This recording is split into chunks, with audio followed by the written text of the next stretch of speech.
ഇത് പെരിങ്ങലം.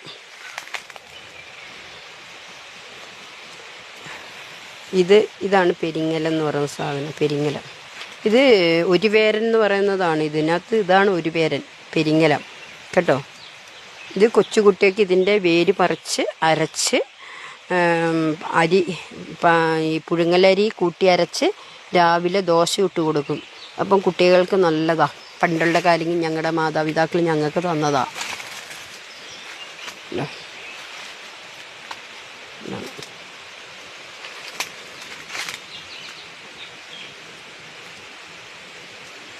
വാഴ ഈ വാഴേൻ്റെ ഇതാണ് ഞാലിപ്പൂവൻ പഴം. ഇതിനകത്താണ് ഞാലിപ്പൂവൻ പഴമുണ്ടാകുന്നത്. കൊലയായിട്ട് പഴുക്കുവാണ്. ഇതിൻ്റെ കാമ്പെന്ന് പറഞ്ഞാൽ ഇത് മുറിച്ച് കളഞ്ഞിട്ട് ഇതിൻ്റെ പോള പൊളിച്ചേച്ച് അതിൻ്റെ കാമ്പെടുക്കും. ഇതിൻ്റെ കൂമ്പുണ്ട് ഇത് കൊല ആയിക്കഴിയുമ്പോൾ കേട്ടോ. അപ്പോൾ ഇതിൻ്റെ നീര് ഇടിച്ച് പിഴിഞ്ഞ് നമ്മൾ ഇത് കുടിച്ച് കഴിഞ്ഞ് കഴിഞ്ഞാൽ ഇതിനകത്ത് നമ്മളെല്ലാം കുടിക്കും.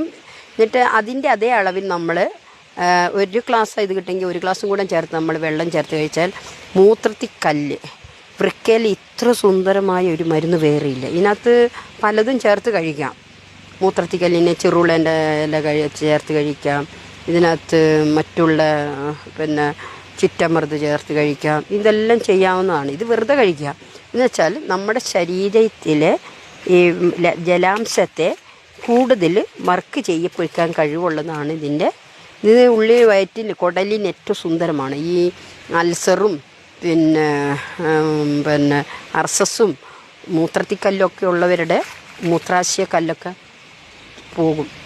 അത് ഇത്രയും ദിവസമൊന്നുമല്ല, കുറച്ച് ദിവസം കഴിക്കുക. ഇത് നിത്യ ഉപയോഗമായിട്ട് ഇത് കഴിക്കുന്നവരുണ്ട്. ഇതിൻ്റെ മൊത്തം നമ്മളിത് പുഴുക്കായിട്ട് പണ്ടുള്ള കാര്യം ഇതെടുത്തിട്ട് ഞങ്ങൾ ചെറുപയർ, കടല, മൺപയറെല്ലാം ചേർത്ത് നമ്മൾ വൈകുന്നേരം ഒരു പുഴുക്കാക്കി 4 മണിക്ക് കഴിക്കുന്ന ആഹാരമാണ്. അതുകൊണ്ട് നിങ്ങൾ അതിൻ്റെ നീര് പച്ചയ്ക്ക് ഞങ്ങൾ ചെറുപ്പത്തിലൊക്കെ പറമ്പിലെല്ലാം പോകുമ്പോൾ ഞങ്ങൾക്ക് വെള്ളം കിട്ടാതെ വരുമ്പോൾ വെള്ളം അന്നേരം ദൂരെയാണ്. വെള്ളമൊക്കെ തീർന്നു കഴിയുമ്പോൾ ദാഹിക്കുമ്പോൾ ഞങ്ങളിതെന്ത് ചെയ്യുന്നറിയുമോ, ഇതിങ്ങനത്തെ ചെറുത് വലിച്ചു പറിക്കും. എന്നിട്ട് ഇതിൻ്റെ നീര് ഇടിച്ച് പിഴിഞ്ഞ് നീരാക്കിയിട്ട് എപ്പാടും കുടിക്കും. വെള്ളമൊന്നും കൂട്ടൂല. അങ്ങനെ ചെറുപ്പത്തിലെല്ലാം കഴിച്ചിട്ടുണ്ട്. കാരണം ഇതൊന്നും ആര് പറഞ്ഞാലും ഇതിനകത്തൊന്നും ഭാഷഫലങ്ങൾ അടങ്ങിയതല്ല. ഇതിനകത്ത് ഒരു കാരണവശാലും ദോഷമുള്ള പദാർത്ഥങ്ങൾ അടങ്ങിയതല്ല. ഇതൊക്കെ ശുദ്ധമായ സാധനമാണ്. കാരണം വെച്ചാൽ ഇതിൻ്റെ അടിയിലൊന്നും ഒരു കെമിക്കൽ അടങ്ങിയ ഒരു വളം പോലും ഇല്ലാത്ത സ്ഥലത്താണ്. ഒരു വളവും ഇല്ല. കാരണം ഇത് പച്ചിലകൾ അലിഞ്ഞു ചേർന്ന് പച്ചിലകളെല്ലാം ഉണങ്ങിയത് കമ്പോസ്റ്റ് ആണിതൊക്കെ. കമ്പോസ്റ്റിലായിട്ട് തീർന്നേക്കുന്നത്. അതുകൊണ്ട് ഇതിനകത്തൊക്കെ ശുദ്ധമായി. ഇതിനകത്തു നിന്നൊക്കെ കിട്ടുന്ന പഴങ്ങളുണ്ടല്ലോ, ആ പഴം കഴിച്ചാൽ മതി നമുക്ക് പൂർണ്ണ ആരോഗ്യം ഉണ്ടാകാൻ. മനസ്സിലായോ? പൂർണ്ണ ആരോഗ്യം. എന്നിട്ട് ഇതൊരു കൊലച്ചിട്ടുണ്ടായിരുന്നേ. ആ കൊലച്ചത് നമ്മൾ കണ്ടില്ല. അതിൻ്റെ പഴം പക്ഷികൾ തിന്നു. അവർ തിന്നട്ടെ, അവർക്കും വേണ്ടേ. കണ്ടായിരുന്നു നമ്മൾ തിന്നായിരുന്നു. അപ്പോൾ കണ്ടെങ്കിൽ നമ്മൾ തിന്നും. പിന്നെ നമ്മൾ ആർക്കും കിട്ടും. പിന്നെ എന്നാ ഈ നന്നാറി എന്ന് പറയുന്നതിൻ്റെ 2ാം ഘട്ടത്തിലുള്ള നന്നാറി പറിക്കുന്നത് ഇതേപോലെയാണ്. കണ്ടോ, ഇത് തിപ്പിലി. ഇതുണ്ടോ, ഇതാണ് തിപ്പിലി. ഇത് കണ്ടോ, ഇത് തിപ്പിലി. ഇത് നന്നാറിൻ്റെ വേറെ. ഇതാണ് കട്ടിയുള്ള. ഇതാണ് ഞാൻ പറഞ്ഞത്. ഇതാണ് മുറിച്ചുകൊണ്ട് വരുമ്പോൾ അവർ കട്ടിയുള്ള. ഇത് മേടിക്കല്ല എന്ന് പറയാൻ കാരണം കേട്ടോ. ഇതാണ് മേടിക്കൽ. അതുകൊണ്ട് ഞങ്ങൾ പ്രത്യേകം ഇട്ട് തന്നിരിക്കുന്നത്. ഈ സാധനം കണ്ടോ, ഇതാണ് കടലാടി, ചെറുകടലാടി എന്ന് പറയുന്ന സാധനം. ഇതൊക്കെ ഭയങ്കര ഔഷധങ്ങളാണ്. നമ്മൾ ഇതിനെയൊക്കെ ഇട്ടേച്ചാണ് നമ്മൾ ഓടുന്ന ഓട്ടം. കെമിക്കൽ തന്നെ. നമ്മൾ അവരെ വേണ്ടെന്നല്ല പറയുന്നത്, നമുക്ക് അവരെ വേണം. പക്ഷെ ഇങ്ങനെയല്ല. ഇതേപോലെ മനുഷ്യനെ കൊല്ലാനല്ല വേണ്ടത്. മനസ്സിലായോ? അവരൊക്കെ പണ്ടത്തെ കാലം നമ്മുടെ അടുത്തൊക്കെ എന്ന് പറഞ്ഞാൽ ഞങ്ങൾ കുടുംബ ഡോക്ടർ എന്ന് പറയുന്നതാണ്. ഇരിട്ടിയിൽ തുളസി ഡോക്ടറെ കേട്ടിട്ടുണ്ടോ? അദ്ദേഹം നമ്മുടെ കുടുംബ ഡോക്ടറാണ്. അലോപ്പതിയില്ല, നല്ല ഡോക്ടറാണ് അവരൊക്കെ. പിന്നെ തങ്കം കേട്ടിട്ടുണ്ടോ? തങ്കത്തിൻ്റെ അവരൊക്കെ അവരുടെ മക്കളെല്ലാം രോഗം പിടിച്ചാൽ മരിച്ച ഡോക്ടറായിരുന്നു. അമേരിക്ക ഭയങ്കര നല്ല അറിവുള്ള ഒരു ഡോക്ടറായിരുന്നു. അയാൾ ക്യാൻസർ പിടിച്ചാൽ മരിച്ചത്. എന്തുകൊണ്ട്? അവർക്ക് എന്താ അന്നേരം ചോദിക്കും, നിങ്ങൾക്ക് എന്താ? അതാണ് നമ്മൾ വേസ്റ്റ് മനുഷ്യൻ്റെ ശരീരത്തുള്ള രോഗങ്ങൾ വേസ്റ്റാണ്. അടിച്ച് വാരിയെടുത്ത് ചികിത്സ കഴിയുമ്പോൾ ചെയ്യുന്ന ഡോക്ടർമാരാണ് രോഗിയാകുന്നതും മരണപ്പെടുന്നതും ഒക്കെ അവരാണ്. അപ്പം ഈ അസുഖമൊന്നുമില്ലാതെ ഡോക്ടർമാർ അസുഖം വരും. അസുഖം എന്തായാലും ആ ഡോക്ടർമാർക്ക് ഞാൻ എൻ്റെ അറിവുള്ള പഴയ ഡോക്ടർമാരെല്ലാം രോഗിയായിട്ടുണ്ട്. അവരെയൊക്കെ പിടിച്ച് നിൽക്കുന്നത് പോലെ നിൽക്കുന്നതാണ്. അവരൊക്കെ ദൈവം നിങ്ങളുടെ മുന്നിൽ പിടിച്ച് നിർത്തി തരുന്ന പഴയ ഡോക്ടർമാരെയൊക്കെ. കാരണം അവർക്ക് രോഗം വന്നിട്ടുണ്ടെങ്കിൽ അവർക്ക് വരുന്നത് നമ്മൾ വേസ്റ്റ് എടുത്ത് കളയുന്നതുകൊണ്ടാണ്. അത് ജനങ്ങളൊന്നും അറിഞ്ഞിരിക്കേണ്ട ഒരു കാര്യമുണ്ട്. അതുതന്നെ ഞാൻ പറഞ്ഞിട്ടുണ്ട്, വൃഷണത്തെക്കുറിച്ച് ഒരു കാര്യം പറഞ്ഞിട്ടുണ്ട്. വൃഷണം എന്ന് പറഞ്ഞാൽ പുരുഷന്മാരുടെ വൃഷണത്തിന് ലിംഗത്തിന് അസുഖം വരാൻ അവർക്ക് ഏറ്റവും ആരോഗ്യം സ്ത്രീകൾ കഴിഞ്ഞും ആരോഗ്യം കുറവാണ് അവർക്ക്. അതുകൊണ്ട് അതിന് കാരണമുണ്ട്. ആണുങ്ങളോട് ഞാനൊരു കാര്യം പറയാം, നിങ്ങളെ കഴിഞ്ഞും പ്രായം കുറഞ്ഞ് ഒരു സ്ത്രീകളെപ്പോലും ലൈംഗികമായി ബന്ധപ്പെടാൻ പോകരുത്. പെട്ടെന്ന് നിങ്ങൾക്കൊരു ഒറ്റ വികാരമായതുകൊണ്ട് നിങ്ങൾക്ക് പെട്ടെന്ന് വികാരം ഉണ്ടാകും. പക്ഷേ അത് ശമിച്ചു കഴിഞ്ഞാൽ നിങ്ങൾ രോഗിയാണെന്ന് പിന്നീടാണ് നിങ്ങൾ അറിയുള്ളൂ. പുരുഷന്മാർ ഇപ്പോഴുള്ളത് സ്ത്രീകൾക്ക് പ്രായം കൂടിയ 10, 15, 5 വയസ്സുള്ള പുരുഷന്മാരെ വേണ്ട. അവർക്ക് തീരെ കൊച്ചുങ്ങളെ മതി, തീരെ ചെറിയ പിള്ളേരെ മതി, ആൺപിള്ളേരെ മതി. ഇപ്പോഴുള്ളവർക്കുള്ളത് പ്രത്യേകത, സ്കൂളിൽ അവർ കല്യാണം കഴിക്കുന്ന മാതാപിതാക്കളൊന്ന് മനസ്സിലാക്കി കൊടുക്കണം. മാതാപിതാക്കളെ, നിങ്ങളുടെ മക്കൾക്ക് പെൺകുട്ടികൾക്ക് 10 വയസ്സിന് 5-6 വയസ്സിനെങ്കിലും മൂപ്പ് ഉള്ള പുരുഷനെയാണ് കല്യാണം കഴിച്ചു കൊടുക്കേണ്ടത്. അല്ലാതെ നിങ്ങളെ മോളെ കഴിഞ്ഞും 10 വയസ്സിന് എളുപ്പമുള്ളതിനെയല്ല. ആണുങ്ങളെ അങ്ങനെ ചെയ്യാൻ പാടില്ല. പിന്നീട് അവർക്ക് ലൈംഗിക ശേഷി നഷ്ടപ്പെടും, രോഗമാകും. അത് കല്യാണം കഴിച്ച് അവരുടെ ജീവിത പങ്കാളിയിൽ നിന്ന് തന്നെയാണ് സംഭവിക്കുന്നത്. മനസ്സിലായോ? സാവധാനം അവർ അനാരോഗ്യത്തിലേക്ക് കടന്ന് അവർ രോഗിയായി തീരും. കാരണം അവരുടെ ലിംഗം അത്രയും മൃദുലമായതാണ്. അവരുടെ ഞരമ്പുകളെല്ലാം ഏറ്റവും കൂടുതൽ പ്രദാനം ചെയ്യുന്ന സ്ഥലവും കൂടിയാണത്. അതും കൂടെ അന്നേരമാണ് അവർക്ക് ഈ മൂത്രത്തിൽ പഴുപ്പ് വരിക, ലിംഗത്തിൽ ക്യാൻസർ വരിക, അത് ബുദ്ധിമുട്ടുണ്ടാക്കുക, വീക്കം വരിക, മണിവീക്കം എന്നൊക്കെ പറയുന്നത്. അന്നേരം നിങ്ങളൊരു കാര്യം ചെയ്യുക. ഇപ്പം ഞാൻ നന്നാറി എന്ന് പറയുന്നൊരു മരുന്നിനെക്കുറിച്ച് വ്യക്തമായി ഇട്ടിട്ടുണ്ട്. ആ നന്നാറി വെള്ളം നന്നായി കുടിച്ചാൽ മതി. പിന്നെ 3 മണിക്കൂറുള്ളൊരു ഇത് ഇട്ടിട്ടുണ്ട്. 3 മണിക്കൂർ 4 ലിറ്റർ വെള്ളം ഒരു വർഷത്തിൽ പ്രാവശ്യം വൈകുന്നേരം തിളപ്പിച്ച് 6 മണിക്ക് മുമ്പായി പറിച്ചത് ശേഖരിച്ച് തിളപ്പിച്ച് മൂടി വയ്ക്കുക. രാവിലെ പ്രഭാതത്തിൽ അത് കഴിക്കുക. അതൊരു ദിവസം. പിന്നീട് നിങ്ങൾ ശതാവേലിക്കിഴങ്ങെന്നൊക്കെ കിട്ടും. അതും ഇതുപോലെ മാറി വെള്ളം കഴിക്കുക. ഒരു 5 ദിവസം നന്നാറിൻ്റെ വെള്ളം കഴിച്ചാൽ ശതാവേലിക്കിഴങ്ങിൻ്റെ 5 ദിവസം കഴിക്കുക. അങ്ങനെ അത് മാറി കഴിക്കുമ്പോൾ അതിനകത്ത് ശതാവേലിക്കിഴങ്ങ് ചിറ്റമൃതും, അതിനകത്ത് നന്നാറിയിൽ ചിറ്റമൃത് ചേർക്കണ്ട, ശതാവേലിക്കിഴങ്ങിൽ അത് പ്രത്യുൽപാദന ശേഷി കൂട്ടുന്ന മരുന്നും കൂടിയാണത്. ശതാവേലിക്കിഴങ്ങ് സ്ത്രീകൾക്കും പുരുഷന്മാർക്കും ഒരുപോലെ. കാരണം കുട്ടികളുണ്ടാകാത്തവർക്ക് കുട്ടികളുണ്ടാകും. അതാണ് ശതാവേലിക്കിഴങ്ങിൻ്റെ പ്രത്യേകത. അത് പുരുഷന്മാരുടെ വൃഷണത്തിനും സ്ത്രീകളുടെ ഗർഭവാശയ രോഗങ്ങൾക്കും ഗർഭപാത്രത്തിനും വൃക്കയ്ക്കും ഉത്തമമായ മരുന്ന്. അത് പക്ഷേ ഒരു കാര്യമുണ്ട്, അത് നമ്മുടെ ശരീരത്തിൻ്റെ ഈ ഭാഗങ്ങളാണ് ഏറ്റവും കൂടുതൽ ഔഷധം വരുന്നത്, നമുക്ക് ബലം ചെയ്യുന്നത്. പക്ഷേ നന്നാറി എന്ന് പറയുന്നത് നമ്മൾ മൊത്തത്തിൽ ശുദ്ധീകരിക്കുന്ന സാധനം. അതാണ് പാനീയം, കുളിർപ്പാനീയമാണ്, കുളിർത്ത് കളയുന്നതാണ്.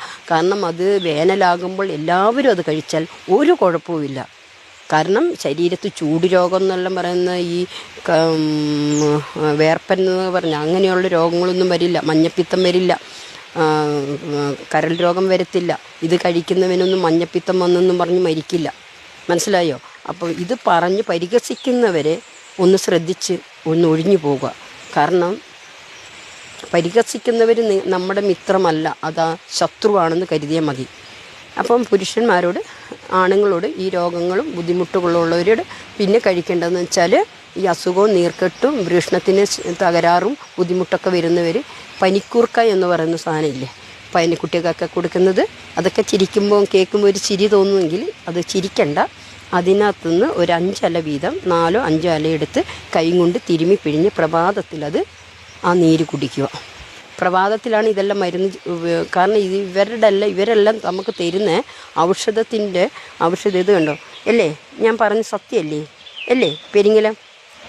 ഞാൻ പറഞ്ഞ സത്യമല്ലേ? അല്ലേ? ആണോ? നിങ്ങൾ രാവിലെ അല്ലേ ഞങ്ങൾക്ക് ഔഷധം കൂടുതൽ തരുള്ളൂ? ആണോ? അല്ലേ? അതാണ്.